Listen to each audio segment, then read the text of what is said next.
नमस्कार, आप देख रहे हैं इंडिया वॉइस और मैं हूं आपके साथ श्रुति अंगद। बुलेटिन करेंगे शुरुआत। लखनऊ से बड़ी खबर सामने आ रही है। बीजेपी के 36 पर्यवेक्षक संगठन चुनाव में गुटबाजी रोकेंगे।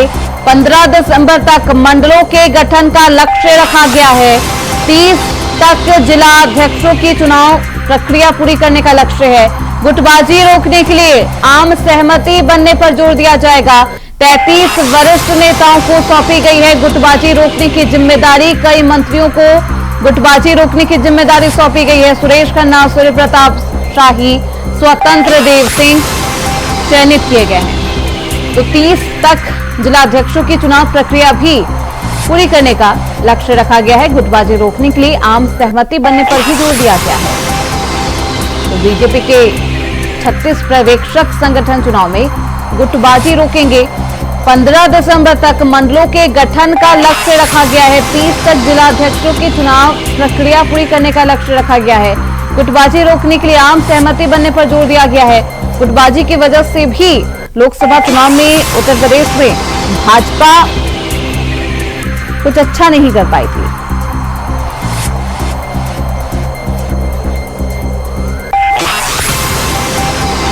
तो आम सहमति बनने पर जोर दिया गया है। गुटबाजी रोकने के लिए आम सहमति बनाई जाएगी। 33 वरिष्ठ नेताओं को सौंपी गई है गुटबाजी रोकने की जिम्मेदारी। कई मंत्रियों को गुटबाजी रोकने की जिम्मेदारी सौंपी गई है। सुरेश खन्ना, सूर्य प्रताप शाही, स्वतंत्र देव सिंह इसके लिए चयनित किए गए हैं। लोकसभा चुनाव में भाजपा के प्रदर्शन कुछ खास नहीं रहा था। इसका मुख्य कारण गुटबाजी को भी बताया गया था। संगठन और सरकार में आपसी तालमेल बनती हुई नजर नहीं आई और ऐसे में बीजेपी के 36 पर्यवेक्षक संगठन चुनाव में गुटबाजी रोकने का काम करते हुए नजर आएंगे। 15 दिसंबर तक मंडलों के गठन का लक्ष्य रखा गया है। इस खबर पर ज्यादा जानकारी के साथ हमारे सहयोगी रमन मिश्रा हमारे साथ जुड़ चुके हैं। रमन, क्योंकि गुटबाजी एक अहम मुद्दा है और ये विफलता भी है भाजपा के लिए। जिस तरीके से लोकसभा चुनाव में भी भाजपा ने कुछ खास कमाल नहीं कर पाया, ऐसे में गुटबाजी रोकने के लिए 36 पर्यवेक्षकों का पर्यवेक्षक चुने गए हैं। क्या कुछ जानकारी है? बिल्कुल श्रुति, सियासत में सत्ता अगर चाहिए तो संगठन से सत्ता मिलती है। संगठन जब मेहनत करता है तो कोई भी दल सत्ता में आता है और अगर संगठन में गुटबाजी हो गई तो कहीं ना कहीं जो दल है वो सत्ता से दूर हो जाएगा। ऐसे में भारतीय जनता पार्टी जो एक अनुशासित पार्टी मानी जाती है, उसके इस बार जो संगठन चुनाव हो रहे हैं उत्तर प्रदेश में, यहाँ के जो प्रभारी हैं पूर्व मंत्री महेंद्र नाथ पांडे, उन्होंने गुटबाजी रोकने के लिए, ताकि जिले में कोई अपने व्यक्तियों को पद न दे पाए, मंडल अध्यक्ष न बना पाए, अपने करीबियों को, अपने खास को, अपने शागिर्दों को कोई जिला अध्यक्ष न बना पाए। जो हो वो एकदम से निष्पक्ष तरीके से हो, उसे पार्टी के पदाधिकारी चुने। इसके लिए महेंद्र नाथ पांडे ने 36 पर्यवेक्षक बनाए हैं। आपको बता दें कि भाजपा संगठन के हिसाब से जो चुनाव होते हैं वो यूपी में 96 उनके जिले हैं, जैसे कि लखनऊ महानगर हो गया, नोएडा में नोएडा है, नोएडा महानगर, इस तरीके से। और इन सभी जिलों को चुनाव करने की जिम्मेदारी 36 पर्यवेक्षकों की है। इसमें जो जिम्मेदारी दी गई है वो कैबिनेट मंत्रियों को और विधायकों को, कुछ एमएलसी, कुछ पार्टी के पुराने पदाधिकारी, कुछ पूर्व सांसद रहे हैं, उन लोगों को किसी को 3 जिले की जिम्मेदारी दी गई है, किसी को 2 जिले की जिम्मेदारी दी गई, तो कुछ लोग हैं जिन्हें 1 जिले की जिम्मेदारी दी गई है। और अब यह लोग उस क्षेत्र में एक्टिव हो जाएंगे, वहां के चीजें नोटिस करेंगे और जो एलिजिबिलिटी घोषित की है भारतीय जनता पार्टी के संगठन ने बैठक में कि विधायक, सांसद या फिर किसी जनप्रतिनिधि के परिवार से जिलाध्यक्ष नहीं होना चाहिए, उसकी उम्र 45 से ज्यादा मंडल अध्यक्ष की नहीं होनी चाहिए, जिला अध्यक्ष की 60 से ज्यादा नहीं होनी चाहिए, किसी पर बहुत ज्यादा बगावत के इल्जाम नहीं होने चाहिए और बहुत ज्यादा अपराध, जो गंभीर अपराध हैं उसकी धाराएं उसके ऊपर नहीं होनी चाहिए। और पार्टी के लिए निष्ठावान व्यक्ति होना चाहिए जो सबको लेकर साथ में चल सके। आपको बता दें कि पूर्व सांसद रमापति राम त्रिपाठी हो, चाहे सूर्य कैबिनेट मंत्री सुरेश खन्ना हो, जिन्हें की गाजियाबाद की जिम्मेदारी दी गई है और बगल के जिलों की जिम्मेदारी दी गई है।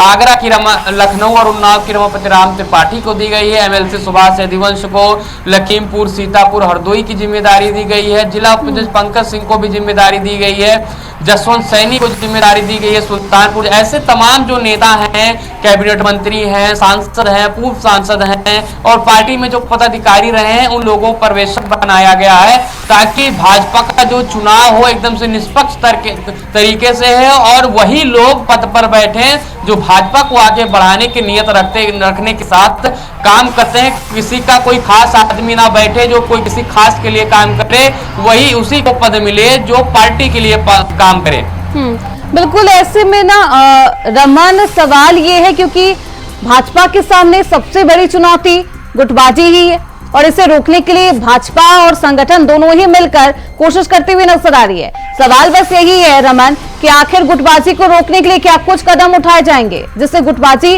रुकी जाए भाजपा संगठन को, और भाजपा में जिस तरीके से उसको फायदा भी नहीं हुआ था, नुकसान भी उठाना पड़ा था लोकसभा चुनाव में, ऐसे में गुटबाजी को रोकने के लिए क्या कुछ प्रयास किए जाएंगे?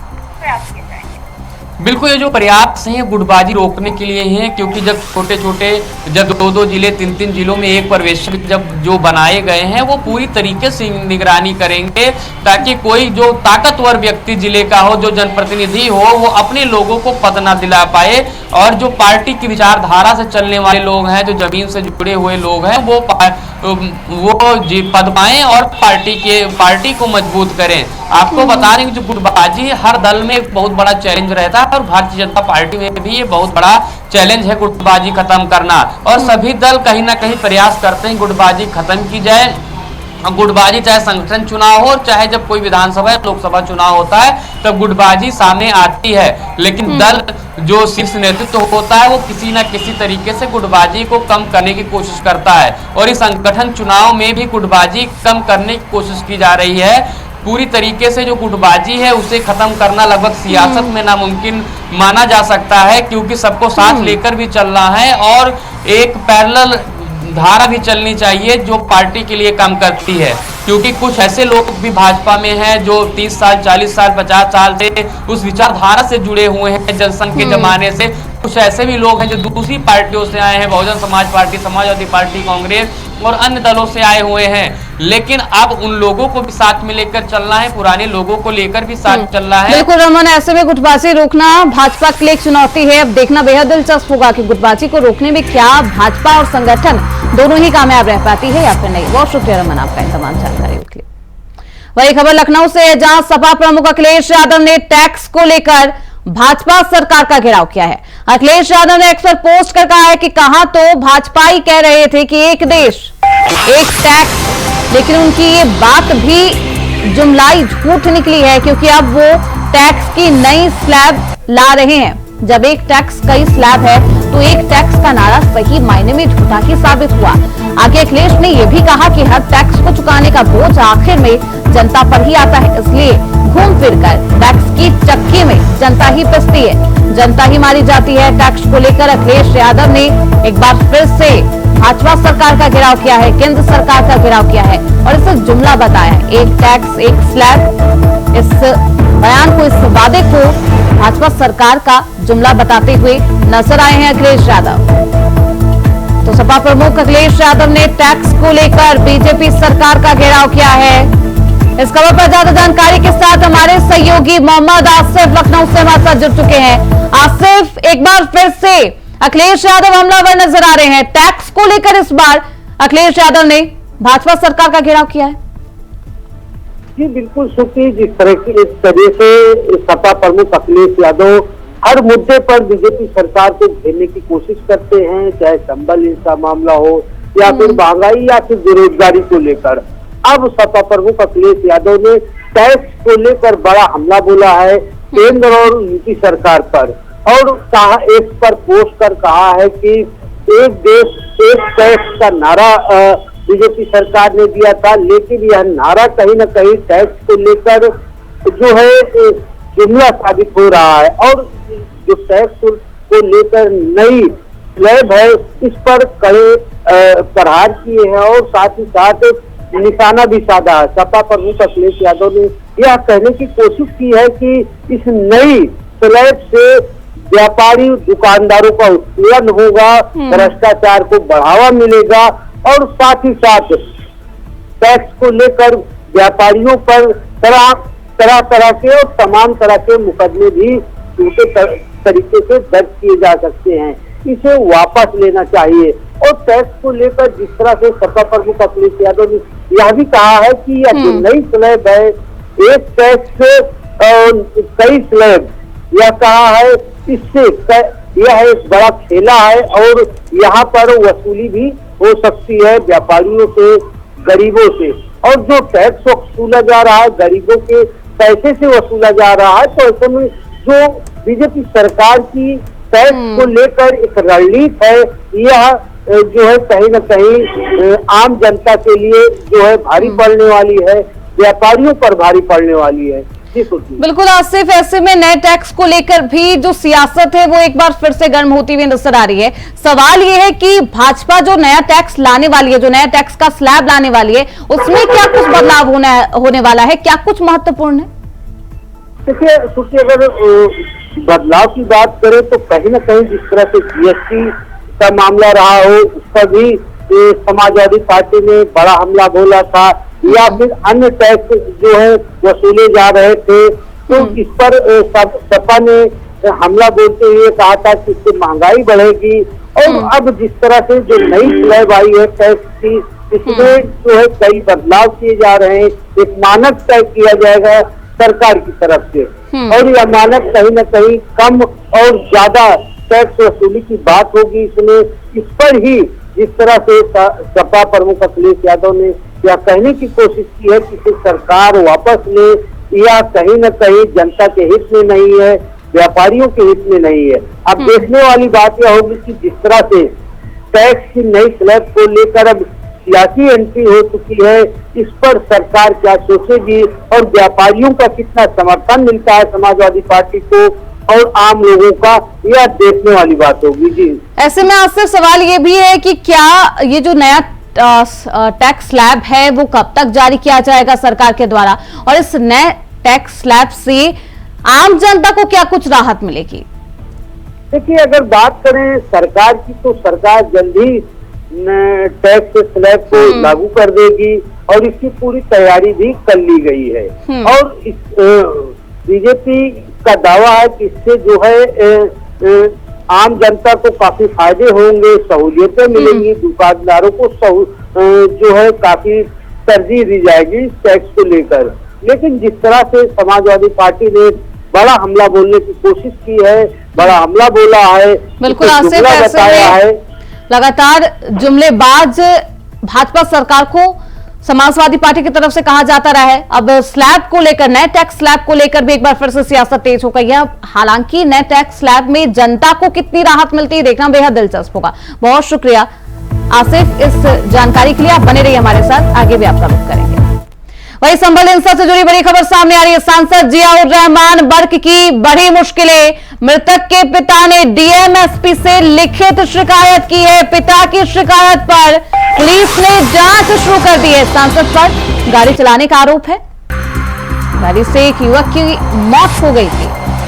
तो सांसद जियाउर रहमान बर्क की एक बार फिर से मुश्किलें बढ़ गई है। संभल हिंसा के बाद संभल हिंसा को लेकर भी उन पर एफआईआर दर्ज हुई थी और एक बार फिर से हादसे को लेकर उन पर मुकदमा दर्ज किया गया है। एफआईआर दर्ज की गई है। परिजनों के द्वारा यह एफआईआर दर्ज करवाई गई है। संभल हिंसा का यह पूरा मामला है जिसमें नंबर 1 आरोपी सांसद जियाउर रहमान बर्क को बनाया गया था। 24/6/24 को थाना नखासा क्षेत्र में रात्रि के समय एक तेज गति से और लापरवाही से गाड़ी चला रही ब्लैक स्कॉर्पियो जिसका नंबर यूपी 38 V0880 है, उनके द्वारा उनके बेटे की एक्सीडेंट में डेथ हो गई थी और लापरवाही से चलाने के बाद में वो व्यक्ति वहां से भाग गए थे। इन्होंने अपना ये व्यक्त किया कि इनकी चार्जशीट है वो गलत सेक्शन में लगा के कोर्ट भेज दी गई है और पुलिस की सांठगांठ के बारे में इन्होंने बताया। इसके लिए मैंने एडिशनल एसपी नॉर्थ संभल हैं उनको जांच के बाद में वो सब उधर से आ रहा संभल और से, इनकी गाड़ी इधर से जा रही है सिंपल साइड से संभल ही हो वो अपनी साइड को सही चल रहा है, इन्होंने जाएगा उसे कुचल दिया हूँ अपने हाथ को, उसकी मौके पर मृत्यु हो गई। लड़के का नाम गौरव है, अलीपुर रहते हैं। इन्होंने हम जो रात को पोस्टमार्टम कराया, पोस्टमार्टम हो गया, सीएम रिपोर्ट भी मिल गई। उसके बाद में हमारी कोई सुनवाई नहीं हुई, मुकदमा इनके नाम हो गया। हमें इन्होंने टांग रखा, इन्होंने कोई पैसा बाल बच्चे होते हैं, इन्होंने भरोसा दे रखा पर लेकिन दिया नहीं कुछ इन्होंने, हम बोलो टांगा इन्होंने। कौन कौन था गाड़ी में? जिया रहमान है, इनकी बहन थी और ड्राइवर था ये गाड़ी।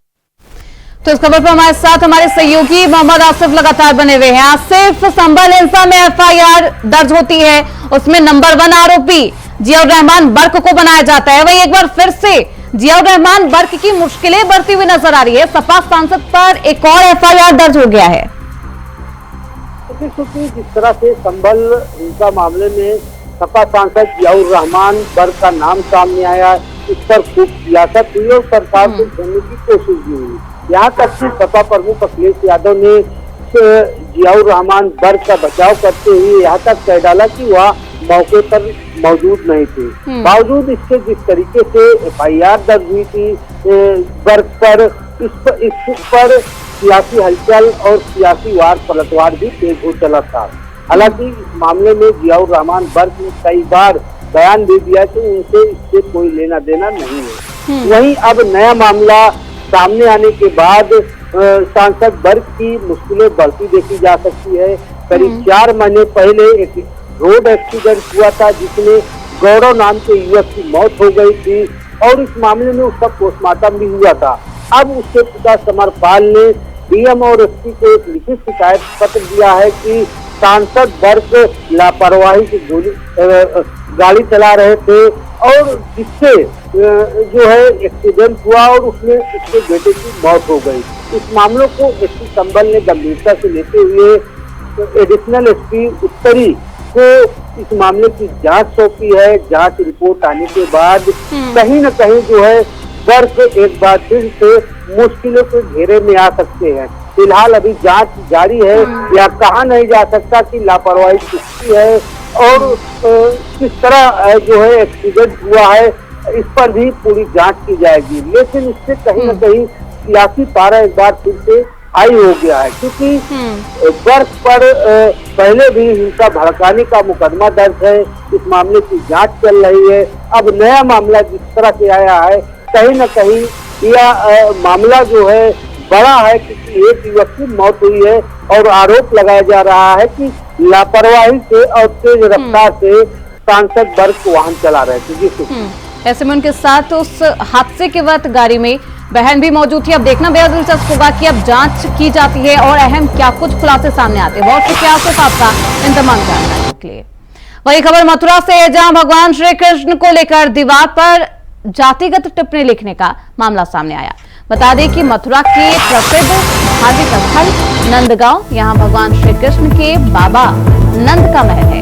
इसी धार्मिक स्थली में नंद महल को जाने वाले रास्ते में मकान की दीवारों पर नंदगांव का इतिहास बताते हुए भगवान श्री कृष्ण पर जातिगत टिप्पणी लिखने का एक मामला सामने आया है। कई अमर्यादित शब्दों को दीवारों पर लिखा गया है। इसी को लेकर लोगों में आक्रोश भी देखने को मिल रहा है। बता दें कि इसी मामले को लेकर नगर पंचायत कर्मी ने कुंवर साहब नामक व्यक्ति के खिलाफ बरसाना थाने में तहरीर देकर केस दर्ज कराया है। श्री कृष्ण को लेकर दीवारों पर जातिगत टिप्पणी लिखी है।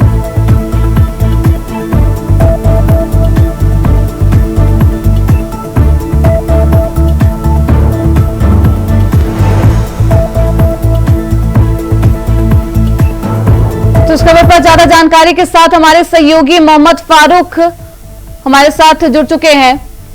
फारूक, क्या कुछ है ये पूरा मामला?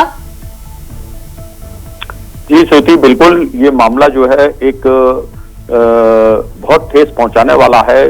जिस तरीके से नंद नगरी जैसे बोला जाता है, नंद का राधा कुंड जो है, वहां पर एक जातिगत टिप्पणी करने का मामला जो है सामने आया है। एक कुंवर साहब नाम के कोई व्यक्ति हैं जिन्होंने तमाम जो नंद महल के लिए रास्ते जाते हैं वहां तमाम उन रास्तों पर दीवारों पर पेंटिंग करा के एक जातिगत टिप्पणी की है जिसमें भगवान श्री कृष्ण को जाट बताते हुए उन्होंने टिप्पणी की है और तमाम अमर्यादित जो भाषा है उसका जो है प्रयोग किया है, जिसको लेकर जो है तमाम क्षेत्र में जो है खलबली फैल गई और सनसनी हो गई। लोगों का साफ तौर पर कहना है कि इस तरीके की जातिगत टिप्पणी से जो है लोगों के जो ठेस पहुंची है उसको लेकर ऐसे व्यक्ति की गिरफ्तारी होना चाहिए। तत्काल पुलिस को सूचना दी गई, नगर पंचायत को सूचना दी गई। नगर पंचायत कर्मचारी ने कुंवर साहब नाम के एक व्यक्ति के खिलाफ मुकदमा दर्ज कराया है, उनका फोन नंबर उसमें है।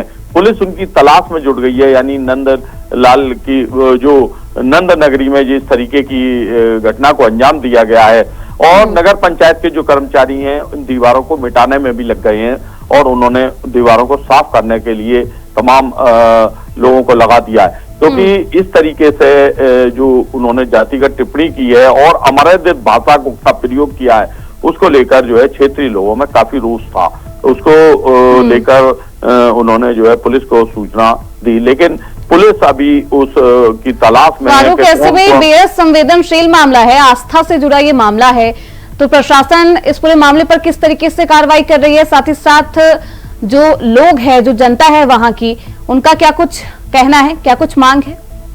जी बिल्कुल, वहां के लोगों का कहना है कि इस तरीके से भगवान श्री कृष्ण के ऊपर जातिगत टिप्पणी करना, उनको जाट बताना और इस तरीके से उनके अमर्यादित भाषा का उनके प्रयोग करना और दीवारों पर लिखना यानी लेखन कराना, वो बहुत ही खराब लग रहा है लोगों को कि इस उनकी भावनाओं को भी ठेस पहुंची है। क्षेत्रीय लोगों में काफी रोष इसको लेकर था। तमाम पुलिस को उन्होंने सूचना दी और जिला प्रशासन का भी साफ तौर पर कहना है कि इस तरीके का कोई भी कृत्य अगर कोई व्यक्ति करेगा या अमानवीय भाषा का कोई प्रयोग करेगा तो उसके खिलाफ जो है जिला प्रशासन सख्त कार्रवाई करेगा। मुकदमा दर्ज करके उसकी तलाश, मुकदमा दर्ज कर लिया गया है और अब कार्रवाई की जाएगी। आरोपी को गिरफ्तार करने की मांग लगातार की जा रही है। बहुत शुक्रिया फारूक आपका इन तमाम जानकारियों के लिए। तो वही खबर बुलंदशहर से है, जहां डीएम सीपी सिंह और एसएसपी श्लोक कुमार अचानक मलका पार्क पहुंचे। दोनों ने निरीक्षण कर साफ सफाई और कानून व्यवस्थाओं का जायजा लिया। वही पार्क में मॉर्निंग वॉक कर रहे लोगों से बातचीत की और उनकी समस्याओं को भी सुना। इसके साथ ही एसएसपी श्लोक कुमार ने पुलिस को दिए क्षेत्र में गश्त बढ़ाने के आदेश भी दिए।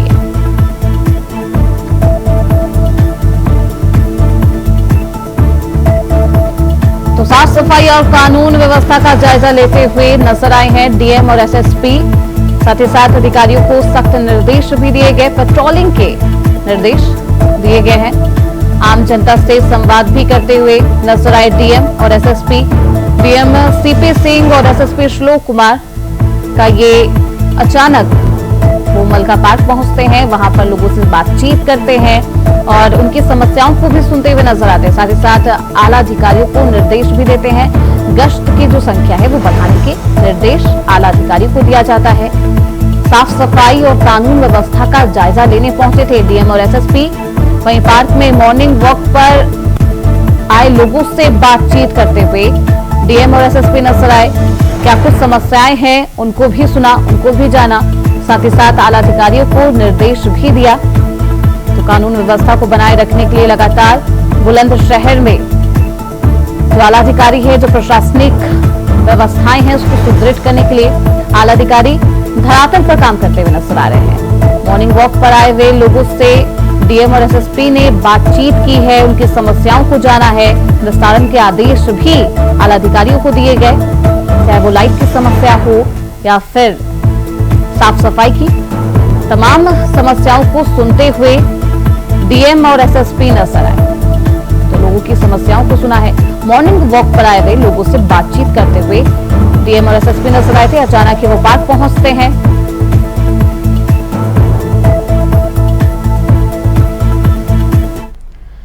तो आपको सीधे ले चलते हैं अयोध्या, जहां सीएम योगी आदित्यनाथ लाइव आ रहे हैं। कमलेश सिंह जी, नागा राम लखन दास जी, श्याशीष मिश्र जी, मंच का संचालन कर रहे डॉक्टर जनार्दन उपाध्याय जी, आज के इस उद्घाटन कार्यक्रम में उपस्थित सभी पूज्य संतजन, श्री राम अनुरागी सभी मेरे उपस्थित बहनों और भाइयों, ये मेरा सौभाग्य है कि 43वें रामायण मेला के शुभारंभ के लिए मुझे आयोजन समिति ने यहां पर आने का अवसर दिया है। आयोजन समिति को हृदय से धन्यवाद देते हुए आप सभी उपस्थित महानुभावों का प्रभु के प्रति अनुराग का भाव रखने वाले, श्रद्धा का भाव रखने वाले आप सभी उपस्थित बहनों और भाइयों का मैं इस अवसर पर हृदय से अभिनंदन करते हुए आयोजन समिति को इस परंपरा को अनवरत बनाए रखने के लिए उनको भी मैं साधुवाद देता हूं। हम सब जानते हैं अयोध्या सनातन धर्म की एक पावन पुरी में से प्रथम पुरी है।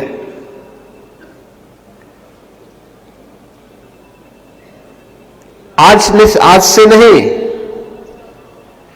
हजारों वर्षों से विश्व मानवता के कल्याण का मार्ग इस पावन धरा ने प्रशस्त किया है। जब हम अयोध्या की बात करते हैं तो अयोध्या तो दुनिया के लिए एक मार्गदर्शक है, एक ऐसी भूमि जहां कोई युद्ध करने का दुस्साहस नहीं कर सकते हो। दुनिया के अंदर वर्तमान में चल रहा जो द्वंद्व है, उस समस्या के समाधान की भूमि है अयोध्या। राग द्वेष से मुक्त,